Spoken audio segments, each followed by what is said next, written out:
Haleluya, hama dzinodikana. Unoziva here kuti kune dzimwe mhando dzavanhu vanoita kunge vasingazive kuti uriko. Vachiziva zvako kuti uriko, so but they don't want to acknowledge your presence. Vanotozviziva kuti you are gifted, but they don't want to acknowledge that gift on you. Vanotozviziva kuti apa patasvika panapa panotoda iwe, but havade kungozviburitsa pachena kuti uripo huya. Urikuona Bible rinoti kuna Exodus chapter 1. Ndava kuti ndiverenge wakateerera. Bhuku rangu rinoti, then a new king who did not know about Joseph came to be in power in Egypt. A new king akange asingazive nezva Joseph. Ukabata vhesi iroro, hazvireve kuti mambo uyu anga asingazive kuti kwakamborarama Joseph.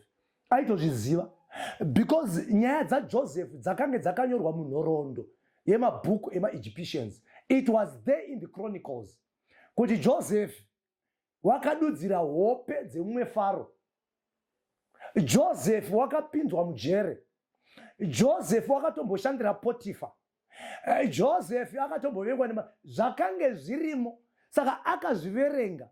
But this new Pharaoh haana kuda kungo acknowledge kuti there was a man who was in power.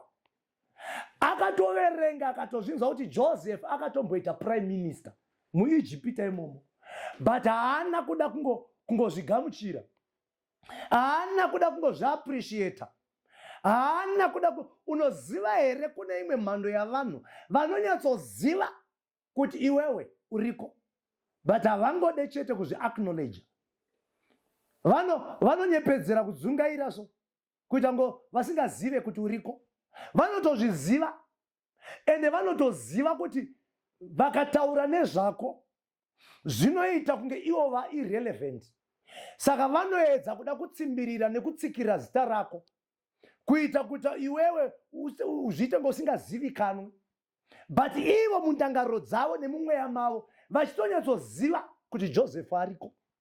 And Joseph aitombova prime minister. Ukazoverenga vhesi uchidzika, unotozonzwa mambo mutsva akutaura kuti muri kuona here varume vaIsraeri ava, they are becoming too powerful. Come ngativabatirei tivashandise stereki kuti vasamultiply. Saka uri kuona kuti it was not only the issue of knowing Joseph, it was the issue yekuziva chakange chakatakurwa naJoseph. Ndo chavakuda kuedza kuuraya. I want you to understand that the enemy always try to destroy the seed. Whenever you carry the seed of greatness, the enemy is after you. Whenever you are carrying the seed of revival, the enemy is after you. Whenever you are carrying the seed of excellence, the enemy is after you. Whenever you carry the seed of entrepreneurship, the enemy is after you. And a new king who did not know about Joseph came into power. Not because anga asingazive kuti Joseph akararama, but this statement only tells us that this new king akange aitosvotwa nezvakamboitwa naJoseph. Toda kuti ungwarire vamwe vanhu, imwe mhando yevanhu inoita kunge isingazive kuti uriko. Vanozviziva kuti unorota hope, vanozviziva kuti unodudzira hope, vanozviziva that you are anointed, vanozviziva that you have got power, vanozviziva that you are wise and intelligent, vanozviziva that you are talented and that you are gifted. God bless you.